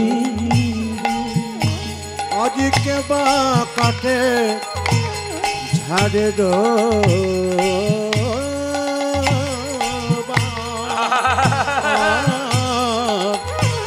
কে বা পাকায় দড়ি রে। আবার চারকা হারে কাঁধে নিয়ে ওরে জানি কখন কাঁধে নিজে চারকা হারি কানে কি নিয়ে বলবে? বলবে অতীব সত্য। ও গো বলবে হরি বিদায় গৌর হরি হরি ও গো বলবে হরি হরি ওগো বলবে হরে হরি ওগো বলবে হরে হরে গো ও গো বলবে হরি ওগো বলবে হরে হরে গো শেষে দিনে সেজন বিনে। যেমন আমি যখন ওখানে বসেছিলাম খুব ভালো লাগলো যে প্রতিটি সন্তান 5 ভাইয়ের মধ্যে একজন নেই, 4 জন দেখা করতে গিয়েছিল। তো আমাকে দেখা করতে গিয়ে 2-1 ভাই দেখলাম চোখের জল ফেলছে টপ টপ টপ টপ করে। মা চলে গেছে তো চোখে থেকে জল পড়ছে আর এরকম করছে। 2-3 ভাই মিলে চোখের জল ফেলছে। মানে মা কতটা জায়গা জুড়ে। খালি একজন কাঁদতে কাঁদতে বলল, আমার মা যদি আরও দিন থাকতো। বলছে দেখুন কোথাও থেকে আসতাম, সবাই ঘুমিয়ে পড়লে মা দরজা খুলে বললে মা জেগে থাকতো। মা কতটা জায়গা দখল করে আছে। যদি কোনো মা থাকতে তার সন্তান চলে যায়, তার মতো দুঃখ আর নাই। আমি ধানবাদে একটা জায়গায় গান করতে গিয়েছিলাম, 2 দিন গান ছিল, গত 3 বছর আগে। তো যার বাড়িতে বাসা সেই মহিলাটি কীর্তন শুনতে যাচ্ছে না, দরজায় বসে আছে। তো আমি প্রথম দিন গেলাম, দিদি আপনি গেলেন না, ওনার বাড়িতে বাসা। গেলাম না, এখান থেকে শুনলাম। আচ্ছা আচ্ছা। দ্বিতীয় দিন বললাম আজকে যেতে পারতেন। উনি বলছেন আপনি খাওয়া দাওয়া করুন তারপর বলবো। আমি বললাম বাবা, ওই যে জায়গাটাতে তুমি কীর্তন করছিলে না, আমার 2টি ছেলে, ছোটবেলায় ছেলে ওখানে খেলা করছিল, পুরনো প্রাচীর ছিল, পড়ে গিয়েছে, আমার ছেলেটা ওখানে মারা গেছে। ওই রাস্তা দিয়ে আমি যেতেও পারি না, আর ওখানে গেলেই আমার সব মনে পড়ে যায়। মায়ের কত ত্যাগ দেখুন, পৃথিবীতে মায়ের কত ত্যাগ, বাবার কত ত্যাগ। এই জন্য বারবার বলবো বাবা মাকে সম্মান দিন। এই যে মা চলে গেছে, আপনারা ভালো ভালো নিজ নিজ প্রতিষ্ঠা হয়ে গেছেন, সব তো মায়ের আশীর্বাদে, বাবার আশীর্বাদে। ওনাদের ছবি দুটো নিজের বাড়িতে দরজায় টাঙিয়ে রাখবেন এবং প্রণাম করার সময় বাবা মাকে প্রণাম করে যাবেন। ভগবান শ্রীকৃষ্ণ সুদামাকে বলেছে, সুদামা এই জগতে 3 রকমের গুরু আছে, প্রথম গুরু পিতামাতা। ভগবান নিজের মুখে বলেছে বাবা মা প্রথম গুরু, তাকে যদি সম্মান করতে না পারলি তবে আমার কৃপা কোনোদিন পাবি না। তার মানে ভগবান নিজে বলছে যদি বাবা মাকে সম্মান করতে না পারিস তাহলে আমার কৃপা কোনোদিন পাবি না। তাহলে যে ব্যক্তি বাবা মাকে বাদ দিয়ে নিজের গুরুকে বাবা বলে আর বৃন্দাবনে গিয়ে কৃষ্ণ বলে নাচে, বাবা মা খেতে পায় না, ওর কোনো লাভ হয় না। আর একটা কথা আপনাদের বলি রাখি, বাবা মা জীবিত থাকাকালীন যা খেতে ইচ্ছা করে না আপনার খেতে দিন। আমি আপনাদের বলবো না, শাস্ত্র পরিষ্কার করে বলছে যে জীবিত থাকাকালীন বাবা যদি একটা মিষ্টি চাই, ছেলে যদি বলে চুপ করো এনে দেবো, কালকে এনে দেবো, কাল পরশু করতে করতে আনলো না। বাবা যখন মারা গেল তখন তার কাজে প্রায় 2000 লোককে পেট ভরে মিষ্টি খাওয়ালো, সবাই মিষ্টি খেয়ে নাম করে গেল, একজনের আত্মা কিন্তু শান্তি হলো না। তিনি কিন্তু বলতে লাগলেন, খোকা আমি যখন জীবিত ছিলাম তখন খাওয়ালি না, আর যখন মরে গেলাম তখন লোক ডেকে খাওয়ালি। আপনি যদি কাউকে না দেন, আপনিও তৈরি হয়ে থাকুন, আপনার ছেলে মেয়ে বড় হচ্ছে, আপনাকেও দেবে না। আপনি কি ভাবছেন যে আমি কাউকে দেবো না, আমি পেয়ে যাবো? 100% পাবেন না, একবারে পাবেন না। বাবা মা বয়স হয়ে গেলে একটু উল্টো পাল্টা বকে, তাকে সন্তানের মতো মেনে নিতে হবে। আর যদি বৌমা হয় তাহলে শ্বশুর মশাই শাশুড়িকে নিজের মেয়ের মতো একটু ভালোবাসতে হবে, দুটো বলার পরে একটু কাছে টেনে নিতে হবে। সম্পর্ক যদি খুব ভালো থাকা যায়, সংসার ভালো থাকবে। ওই জন্য বাবা মাকে সারা জীবন দিলাম না, আর মৃত্যুর পরে যদি আমি 1000 লোককে নিমন্ত্রণ করে খাওয়াই, কোনো জীবিত থাকাকালীন বাবা মাকে। নদিয়া জেলাতে একটা ভালো গান হয় আমাদের, সেটা আমরা জানি কি জানেন? বলে আমার দিদি মায়ের কি যেন বলে, যে দিদি মায়ের জীবন মৎসব, ওটাকে জীবন মৎসব বলে। এবার দিদিমায়ের জীবন মৎসব এই জন্য আপনার কীর্তনে বাইরে, জীবন মৎসব মানে বুঝলাম না, মানে দিদিমা জীবিত থাকাকালীন আপনার কীর্তন শুনতে চাই, আর দিদিমার নামে আমরা জীবন মৎসব দিচ্ছি, মানে প্রায় 2000 লোককে সেবা করাবো আর কীর্তন করাবো। মানে দিদিমা জীবিত থাকাকালীন বসে আপনার কীর্তন শুনবে, মৃত্যুর পরে কীর্তন শুনবে কিনা ওটা বলতে পারছি না, কিন্তু জীবিত থাকাকালীন দেখতে পাবে যে আমার জন্য আমার নাতিরা, আমার ছেলেরা কত লোককে খাওয়ালো, আর কত, এরকম জীবন মৎসব নদিয়াতে হয়। নদিয়াতে আমাদের প্রচুর গান থাকে, দিনের বেলায় গানটা হয় জীবন মৎসব, মানে আমাদের কীর্তনটা হবার পর সমস্ত ভক্তদের সেবা দেওয়া হয়। ওই জন্য বুড়িমা দেখে, দিদিমা দেখে যে আমার ছেলে আর আমার নাতি নাতিরা কি সুন্দর আমার জন্য জীবন মৎসব দিয়েছে, আমি জীবিত থাকতে দেখে এলাম। এই জন্য জীবিত থাকতে দিন, দেখবেন লাভ হবে। ও মা কাঁদিছে বাবা বাছা, ভগ্নী কাঁদে ভাই রে, আমার মা কাঁদে বাবা বাছা,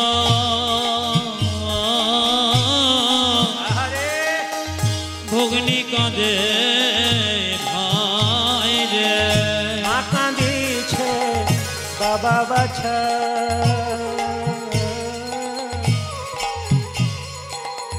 ভগ্নী কাঁদে ভাই রে। অজিমা কান্দিছে বাবা বাচ্চা, ভগ্নি কাঁদে ভাইরে। আমার ঘরের মনে কাঁদে, আমার কেহ নাই রে,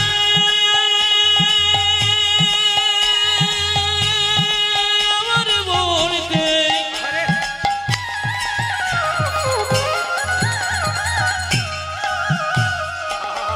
এই সংসারে আমার বলতে আর কেহ কেহ না।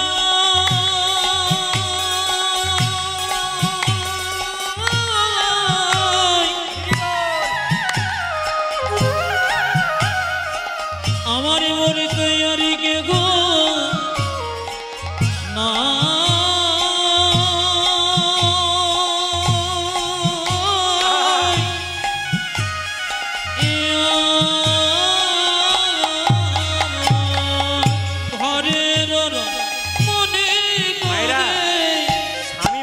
স্ত্রী কি বলে কাঁদে, ওই আমার আর যে কেহ নাই, আমার আর যে কেহ নাই, ওই আমার আর যে কেহ নাই, আমার আর যে কেহ নাই, ওই আমার আর যে কেহ নাই, আমার আর যে কেহ নয়, ওই আমার আর যে কেহ নাই, আমার আর যে কেহ নয়, শেষে দিনে শেষে জন্মে।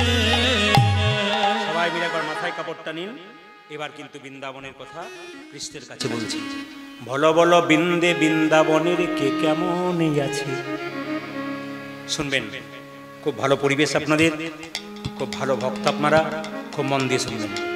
দেখুন, এখানকার কোনো ছেলে যদি কলকাতায় থাকে, এখানকার কোনো ছেলে চাকরি পেয়ে কলকাতায় থাকে, আশপাশ সুযোগই পায় না।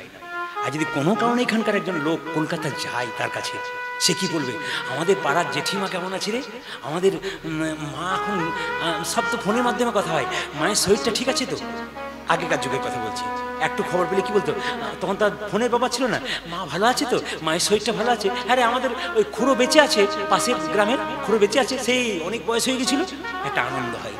বিন্দেকে দেখে বলছে, ওরে বিন্দে, ওগো বিন্দে, বলো বলো বৃন্দাবনের কে কেমন আছে। শুনবেন ভালো করে, একবার মনোনিবেশ করি, এই বিরহের জায়গা শুনবেন। ওগো প্রাণন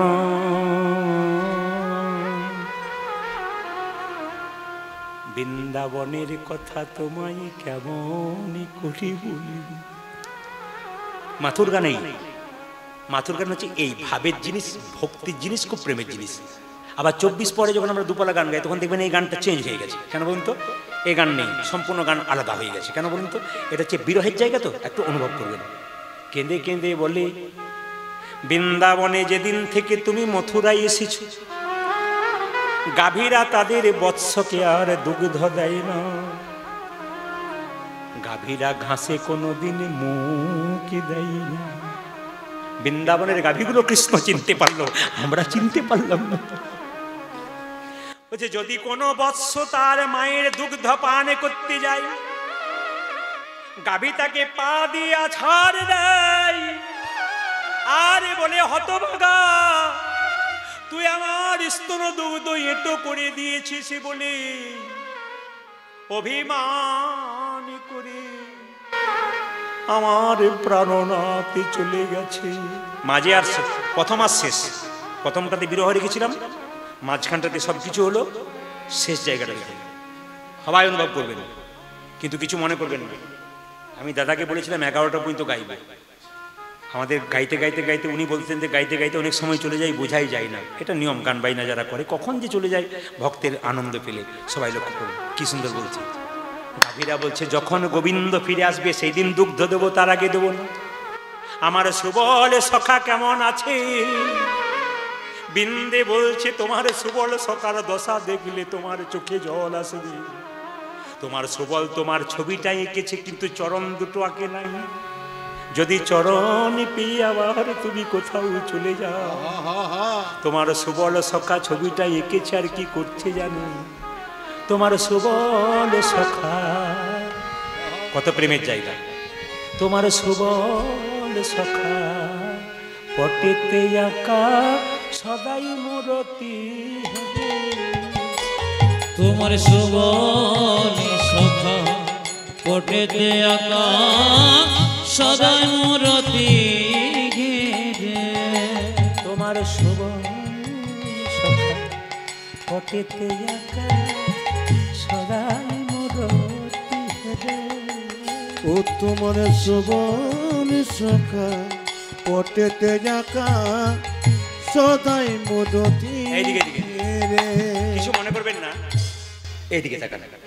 আপনারা মুর্শিদাবাদে একটা খবর পেয়েছেন কিনা জানি না, কয়েক বছর আগে একটা মানে বড় পুল থেকে, বিরাট বড় পুল থেকে একটা বাস পড়ে যায়, সেই বাসে অনেক লোক ডুবে যায়, মারা যায়। তার মধ্যে একটা মহিলার একটা ছেলে ছিল, সে মারা গেছে। তো সেই মেয়েটি কীর্তন শুনতে যায় না, তার স্ত্রীকে তার স্বামী আমার কীর্তন শোনাতে নিয়ে এসছে। তো আমি তখন বুঝলাম উনি কীর্তন শুনতে অজর ঝরে কাঁদছে। যার যাই সে জানে, যার যায়, ধরুন যে স্ত্রীর স্বামী যায় সে বোঝে আমার কত কষ্ট, আর যে বাবার ছেলে যায় সে বাবা বুঝতে পারে যে তার কত কষ্ট, সেটা কিন্তু অনেক অনুভব করতে পারে না। কিন্তু দেখুন আজকে সুবল যে কৃষ্ণখানে কি কষ্ট আপনার একটু অনুভব করুন। তোমার সুবল সখা পটেতে আঁকা সদাই মূরতি হেরে। তোমার সুবল সখা পটেতে আঁকা সদাই মূরতি হেরে। কেঁদে কেঁদে সুবল সখা বলে ভাই কানা দেখা দে ভাই কানা দেখা দে কানা।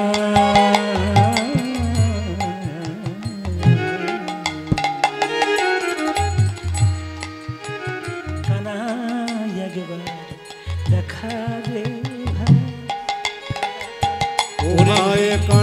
কথা বেরোচ্ছে না, সুবলের কথা বেরোচ্ছে না।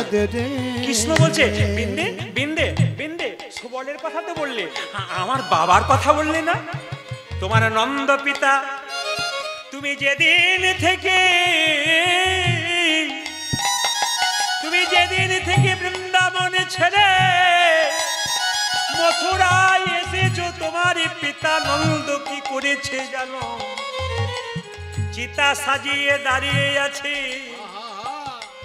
তোমার নন্দ পিতা, জেলেছে চিতা প্রাণেতে জীবার করে।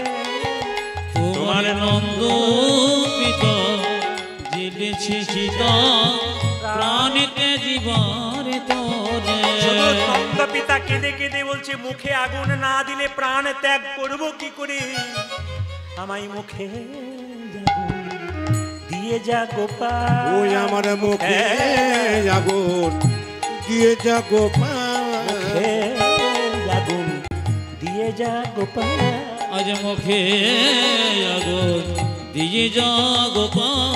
কেঁদে বলে নন্দ গোপাল, মুখে আগুন দিয়ে যা গোপাল। ও যা যে কেঁদে বলে নন্দ গোপাল, মুখে আগুন দিয়ে যা গোপাল। এবার দেখুন ছেলে হারানো মায়ের কষ্ট দেখুন। আপনারা যারা মা হয়েছেন অপরাধ নেবেন না। ছেলে যদি চলে যায় মায়ের কি কষ্ট। তোমার মা যশোদা কি করে জানো? তোমার মা গোপাল গোপাল, তোমার মা গোপাল গোপাল বলে কাঁদেতে কাঁদেতে অন্ধ হয়ে গেছে। পাড়ার ছেলেকে যখন গোপাল বলে জড়িয়ে ধরে, পাড়ার মেয়েরা ছুটে এসে বলে, হতভাগিনী নিজের ছেলেকে বিদায় দিয়ে আমাদের ছেলেকে কোলে নিশ্চিস, দূর হয়ে যা। তোমার মায়ের দুঃখ শুনলে তোমার চোখের জল থাকবে না। তোমার মা নন্দরানী নবনী কি করছে জানো? মা তোমার নন্দরানী লয়ে নবনী ফিরছে দাদে দা।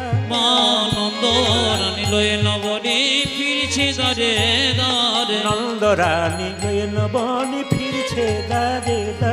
মা নন্দরানী লয়ে নবনে ফিরছে দাদে দা। মা নন্দরানী কেঁদে কেঁদে বলে, কতদিন আর কতদিন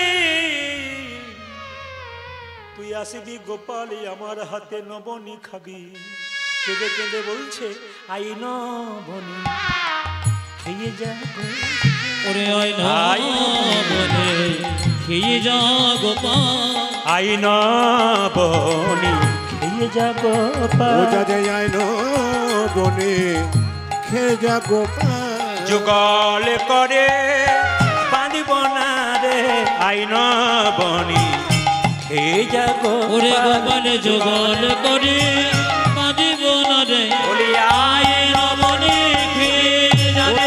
যুগল করে বাঁধিব না রে, আই নবনী খেয়ে যা রে। যুগল করে বাঁধিব না রে। আই নবনী খেয়ে যা রে। আজ আই নবনী খেয়ে যা গোপাল। সবাই শুনবেন। মা যশোদা কাঁদতে কাঁদতে বলছে, গোপাল সারা দে। কাঁদতে কাঁদতে বলছে, গোপাল রে সারা দে গোপাল সারা দে। গোপাল রে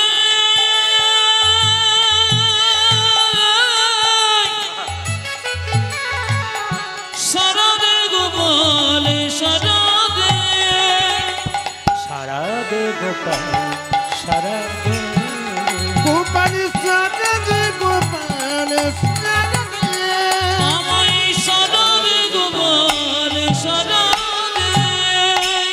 যে বাঁশি বাজিয়েছিলি বৃন্দাবনে, সে বাঁশি আবার বাজা সবার কানে।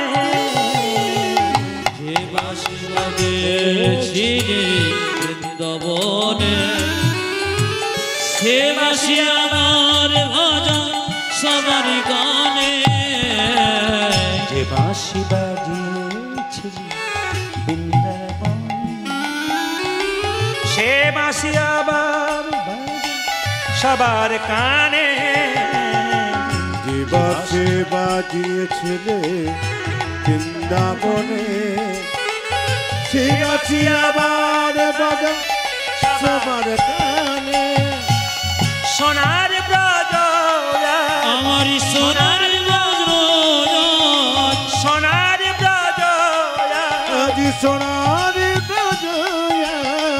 হলো রে আধার। সারা রে গোপাল সারা রে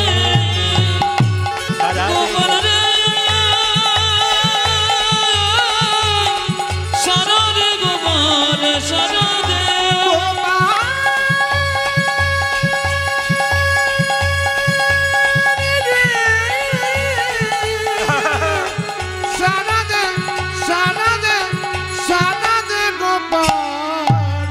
সারা রে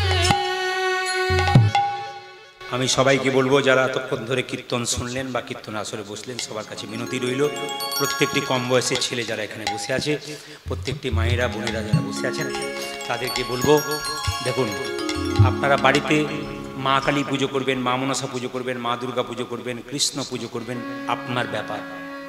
কিন্তু জীবন্ত দুটো দেবদেবী যদি থাকে, ওদের আপনারা পুজো করবেন। একটি মা, একটি বাবা। মায়ের মতো আপন পৃথিবীতে কেউ হয় না। যার বাড়িতে মা কাঁদে, যার বাড়িতে বাবা কাঁদে, তার সুখ হয় না। বাবা হলো ব্যাংক, বাবার কাছে মেয়ে বা ছেলে যা চায় তাই পায়।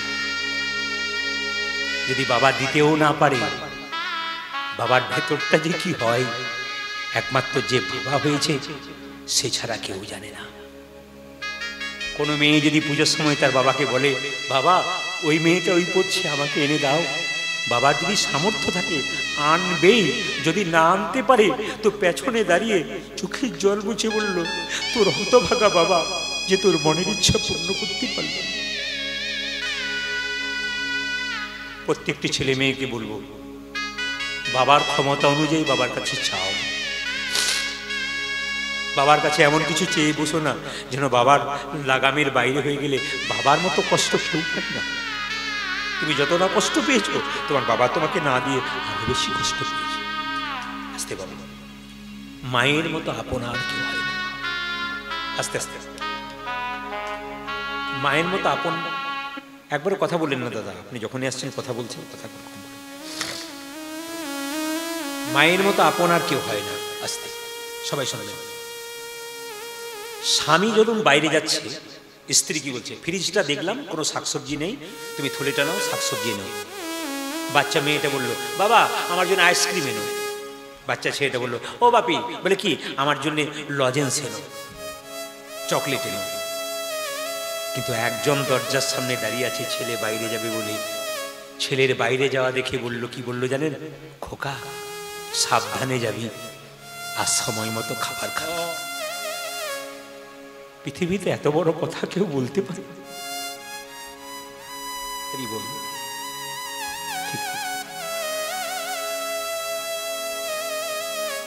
মেয়ে বাবার বাড়ি এলে বাবার যে কি আনন্দ, তার চাইতে বেশি আনন্দ মেয়েদের হয়।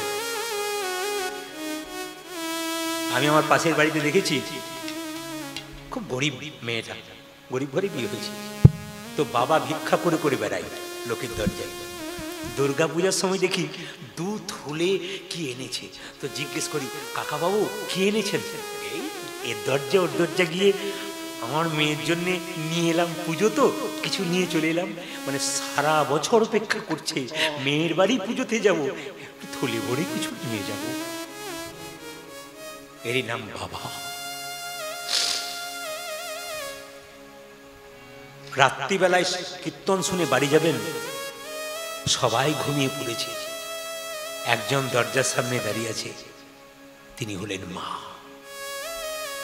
একবার ডাক দিলেই, মা খোকা এসেছিস? একটা ছেলে, গরিবের ছেলে বললো, আমার মা খুব মিথ্যেবাদী। এই আমার কথা বলতে নেই, আমি বললাম, আমাকে এসে বলছে আমার মা খুব মিথ্যেবাদী। কারো মা মিথ্যেবাদী নেই, আমার মা মিথ্যেবাদী। এই চুপ কর, মাকে মিথ্যেবাদী বলতে নেই। বলে না, সত্যিকারের মা মিথ্যেবাদী। আমার কি করে জানো? আমাদের বাড়িতে মা রান্না করার পর সবাইকে খাবার দিয়ে দেয়, তারপর জিজ্ঞেস করি, মা তুমি খেয়েছো? মা খায় না, আর বলে আমি পেট ভরে খেয়ে নিয়েছি। আমার মা মিথ্যেবাদী। মায়েরা তো অন্নপূর্ণা গো। সবাইকে সবকিছু দেওয়ার পর আপনার থালাতে যা থাকে বাচ্চা ছেলেরা কেড়ে কেড়ে খায়, তবু মা বলে না আমারটা তুই কেড়ে নিচ্ছিস কেন? এত বড় উদার মন পৃথিবীতে আর কার আছে? একমাত্র মা আছে।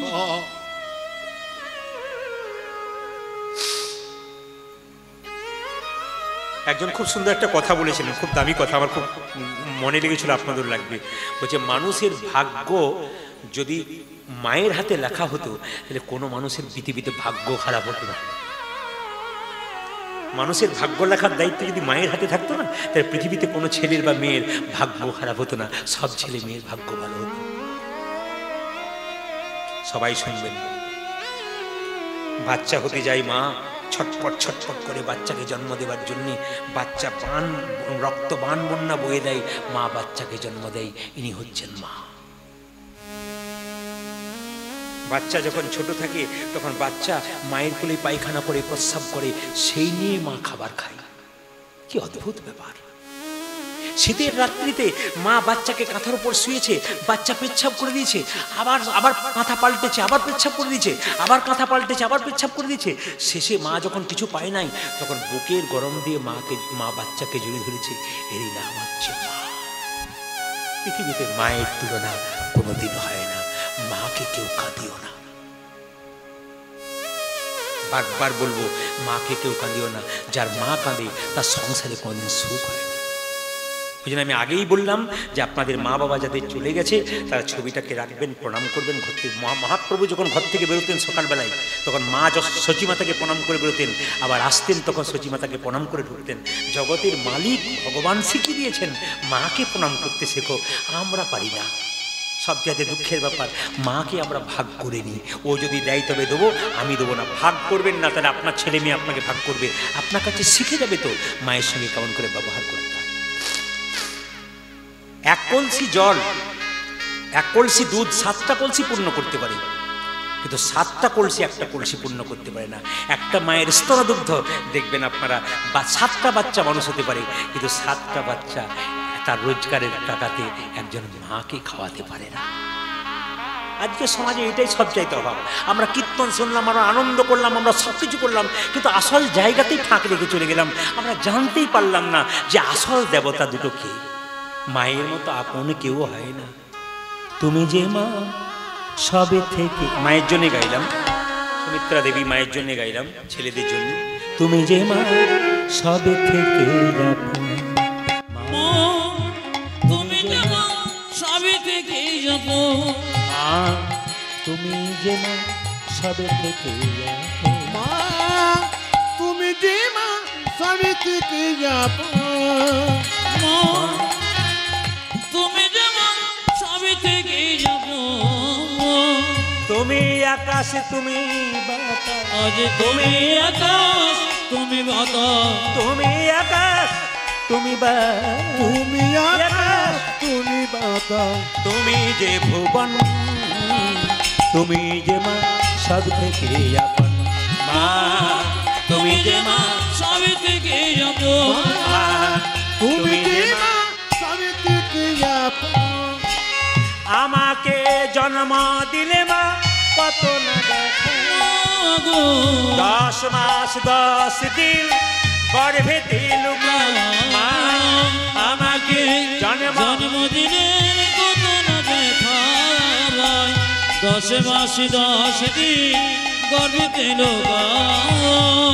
আমাকে জন্ম দিলে মা কত না দেখা, আমার মা 10 মাস 10 দিন গর্ভে লুকায়। আমাকে জন্ম দিলে মা কত না ব্যথা, 10 মাসে 10 দিন গর্ভে লোকায়। তোমারই কোলে শুই কত না আদর, তোমারি কোলে শুই কত না আদর খেয়ে, তোমারই কোলে শুই কত না আদর। ওই মা তোমারি কোলে শুই কত না আদর খেয়ে, করলে মাগো আমার যতন।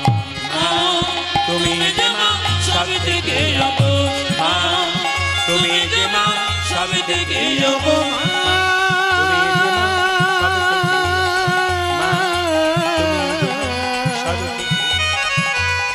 জননী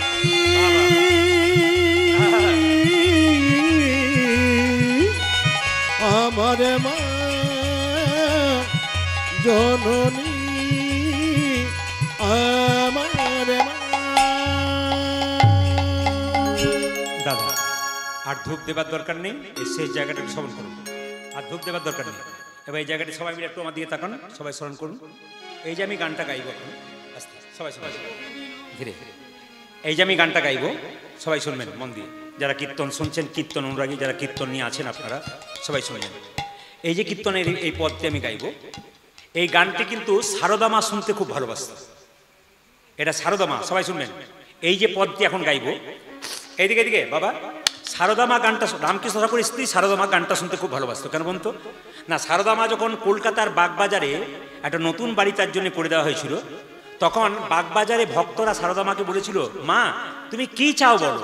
তখন সারদা মা বলেছিল, আমি এমন কিছু চাই না, আমি সোনা দানা, হ্যাঁ টাকা পয়সা, আমি কোনো গহনা কাটি কিছু চাই না বাবা, আমাকে বড় কীর্তনিয়া দেখে একটা কীর্তন শুনিয়ে দে। যেমন কিছু মনে করবেন না, যার জন্য কীর্তন এখানে এখানে কিন্তু আমাকে দাদা, আমাকে জগন্নাথ দা কিন্তু আমাকে বারবার বলেছেন ফোনের মাধ্যমে যে আমার মা কিন্তু আপনার কীর্তনটা নিয়েই পড়ে থাকতো। যেমন আজকে দুপুরবেলায় শিলিগুড়ি থেকে একটা ছেলে ফোন করেছে, ওই দাদা আমার প্যান্ডেল ব্যবসা, মাইকের ব্যবসা আছে, কিন্তু আমার মা খালি বলে প্রদীপবাবুকে আনতে পারিস না একবার, প্রদীপবাবুকে। তা আমার বাড়িতে আপনাকে আসতে হবে, টিকিট কেটে দেবো ট্রেনের, আপনাকে আসতে হবে, আপনি কথা দিন আমার মায়ের মনোবাসনা আমি পূর্ণ করতে পারি যেন জীবিত থাকতে। অনেকেই কেউ মৃত থাকতে পারে মরে যাবার পর, কেউ জীবিত থাকতে পারে, মায়ের মনোবাসনা, মেয়েদের মনোবাসনা পূর্ণ করতে, কেন ঘরের লক্ষ্মী ওনারা। তাই সবাই লক্ষ্য করুন। এখন এই যে পদটি, তো সারদা মা বলেছিল আমাকে একটা বড় কীর্তনিয়া ডেকে কীর্তন শুনিয়ে দিবি। তো কীর্তন শুনবো আমি মাথুর গান। তো সেই সময়কার বড় কীর্তনিয়া ছিল নিরঞ্জন চক্রবর্তী, ভালো করে শুনবেন। সেই সময়কার যখন মা সারদা মা ছিলেন, তখন একজন বড় কীর্তনী ছিল নিরঞ্জন চক্রবর্তী। তখন তো তাদের অনেক কম পয়সা আর অনেক দূরে দূরে গান করতে হতো, একদিনে দুবার করে করতে হতো। তো সারদা মাকে বলে, তোমার গানটা আমি দিনে শুনিয়ে দেবো, রাত্রিবেলা এক জায়গাতে আবার গান করতে হবে, অনেক দূর যেতে হবে। তো মাথুর গান গাইছে, গান গাইতে গাইতে মিলন না দিয়েই শেষ করে দিচ্ছে। সারদা মা বললো, বাবা মিলন না দিয়ে কোনোদিন শেষ করতে নাই, গানটার মিলন দিতে হয়। তো ওই যে ওই গানটা গাও, তাহলে তোমার মিলনের দিকে যাবে। সারদা মা নিজের মুখে বলেছিলেন যে এই গানটা তুমি গাও। সঙ্গে সঙ্গে রাধারানী এই বিন্দে দুদি কৃষ্ণকে বলছে এই গানটি, যেটি সারদা মা শুনতে ভালোবাসত। একবারে বজে চলো বজেশ্বর দিনে কি দুইয়ের তরে, আজ ব্রজে চলো ব্রজেশ্বর দুই একদিনে মতো। এই গানটি সারদা মা, রামকৃষ্ণের স্ত্রী সারদা মা, কবেকার কথা? বজে চলো বজেশ্বর দিনে কি দুইয়ের তরে, একবারে বজেশ্বর বজে চলো তুই একদিনের মতো। তোমার মনে মানে তো থাকবে সেটা, মনে মনে তো থাকবে সে ছয়, মনে মানে তো থাকবে সেটা, মনে মনে তো থাকবে সে ছয়, নইলে আসবে ফিরে গো। ব্রজে চলো ব্রজেশ্বর দুই একদিনে মতো, বজে চলো বজেশ্বর দিনে দুইয়ের মতো। আজ ব্রজেশ্বর ব্রজেশ্বর দুই একদিনে মতো। ভগবান বৃন্দাবনে কোনদিন ফিরে আসে নাই, যে চলে যায় সে ফিরে আসে না। পদকর্তা চণ্ডীদাস ঠাকুর বলল না না মেলাতে হবে। তাই ভগবান বৃন্দাবনে এলেন, সবাইকে দেখা করলেন। দেখা করার পর বললো, হ্যাঁ বাবাকে দেখা করলাম, মাকে দেখা করলাম, সখাগণকে দেখা করলাম, এবার রাধারানীকে দেখা করতে যাব। রাধারানী যাই না দেখলো কৃষ্ণ আসছে, রাধারানী বলছে, দেখ দেখ সখী, ওগো বহুদিন পরে মধুয়া এলে, দেখা না হইতো পরানো গেলে। আজ বহুদিন পরে মধুয়া এলে, দেখা না হইতো পরানো গেলে। বহুদিন পরে মধুয়া এলে, দেখা না হইতো পরানো গেলে। বহুদিন পরে মধুয়া এলে, দেখা না হইতো পরানো গেলে।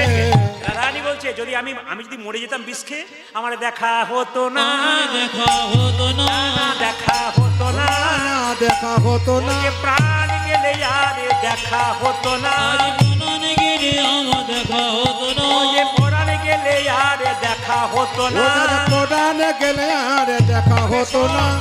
এতে সহিল অবলা বলে, ফাটিয়া যাইতো পাশানে হলে।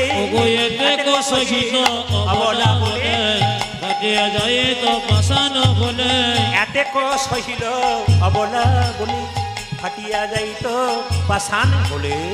এতে সহিল বলা বলে কাটিয়া যাইল কানে হলে। হেঁটে যে তোরে, হেঁটে যে তোরে, হেঁটে যে তোরে, যে তোরে ও যে পাশানে হলে পরাণ ফেটে যে তোরে। পাশানে হলে পরাণ ফেটে যে তোরে। কোকিলায় আসিয়া করুক গান, ভ্রমরায় আসিয়া করুক তান। আজ কোকিলায় আসিয়া করুক গান, ভমরায় আসে অধর কথা ওই যে গগনে উদয় হৌক চন্দ্র পবন বহুক মন্দ মন্দ গগন উদয় হোক চন্দ্র পবন উদয় হোক মন্দ ওই যে উদয় হো হে উদয় হগে উদয় হোক ওই যে চন্দ্রয়াসী উদয় হো হে কোটি চন্দ্র আসে উদয় হগে সকল দুঃখ যাও কদূরে চন্দ্র যাহি উদয় হো হে যাও গো দূরে চন্দ্র আসে উদয় হগে সকল দুঃখ যাও কদূরে হারান বধূ পেলাম আমি সকল দুঃখ যাও গো দূরে হারান বধূ পেলাম ফিরে ফিরে পেলাম রে ফিরে পেলাম ফিরে পেলাম ফিরে পেলাম হারান বধূ ফিরে পেলাম হারান বধূ ফিরে পেলাম মায়ের কত ভাগ্য দেখুন দাঁড়ান হয়ে গেছে মায়ের কত ভাগ্য দেখুন মায়ের ভাগ্য আজকে সকালবেলা আমি যখন ঘুম থেকে উঠেছি আমাদের দিকে কথা বলছি আমি যখন 6টার সময় উঠলাম তখন তো দেখতে পাচ্ছি একবার অঝোর ঝরে বৃষ্টি আমি বললাম তাহলে জগন্নাথ দা বোধহয় দুপুরবেলায় ফোন করবে দাদা যা বৃষ্টি তাহলে বোধহয় হলোই না দুপুরবেলায় ফোন করছেন বলছে কখন আসছেন বলে এই 5টা 6টার মধ্যে ঢুকে যাবো এখন লক্ষ্য করুন সারাদিন বৃষ্টি হলো এখন তাকিয়ে দেখুন মায়ের কি আশীর্বাদ মায়ের কি ভালোবাসা ভোজ খেয়েছে সেই সময় সুন্দর ছিল সবাই ভোজ খেয়েছে আবার দেখুন কত সুন্দর পরিবেশে কীর্তনও হয়ে গেল এসব মায়ের আশীর্বাদ ছাড়া হয় আর ছেলেদের মায়ের প্রতি ভালোবাসা মায়ের প্রতি ভক্তি না থাকলে এসব হয় এরা এত আনন্দ করেছে আপনারা গ্রামবাসী সবাই একভাবে থাকুন পার্শ্ববর্তী গ্রামে যারা এসছেন সকলের গোবিন্দের কৃপা হোক সবাই ভালো থাকুন খুশি থাকুন 24 প্রহরের গান যেখানে হবে ভাগবত কথা যেখানে হবে সবাই বুঝবেন সবাই একটু একটু মাথায় কাপড়টা দিন ওগো বাসুলিয়া দেশে কহে চণ্ডীদাস দুঃখ গেল দূরে সুখের আমার বাসুলিয়া দেশে কহে চণ্ডীদাস দুঃখ দূরে গেল সুখের বেলা দুঃখ দূরে গেল দুঃখ দূরে গেল দুঃখ দূরে গেল দুঃখ দূরে গেল ওই যে সুখের বিলাসে দুঃখ দূরে গেল সুখের বিলাসে দুঃখ দূরে গেল এই যে 18ই ভাদ্র বৃহস্পতিবার দিন কিন্তু আপনাদের পড়ে যাচ্ছে একাদশী পদ্মা একাদশী আর 14ই ভাদ্র কিন্তু রাধাষ্টমী পড়ছে আপনারা সবাই পালন করবেন আজকে সবটা বলতে পারলাম না কারণ সব জিনিস তো একদিনে বলা যায় না ওই যে বাসুলিয়া দেশে কহে চণ্ডীদাস দুঃখ গেল দূরে সুখের বিলাস বাসুলিয়া দেশে কহে চণ্ডীদাস দুঃখ দূরে গেল সুখের বিলাস দুঃখ দূরে গেল দুঃখ দূরে গেল ওই যে দুঃখ দূরে গেল দুঃখ দূরে গেল ওই যে প্রাণ গোবিন্দ ফিরে পেল দুঃখ দূরে গেল প্রাণ গোবিন্দ ফিরে ওই পেল যে হরি হরি হরি বলে প্রাণ গোবিন্দ ফিরে পেল হরি হরি হরি বলে ওই যে হরি হরি হরি বলে ওই যে হরি হরি হরি বলে হরি হরি হরি বলে দুঃখ দূরে গেল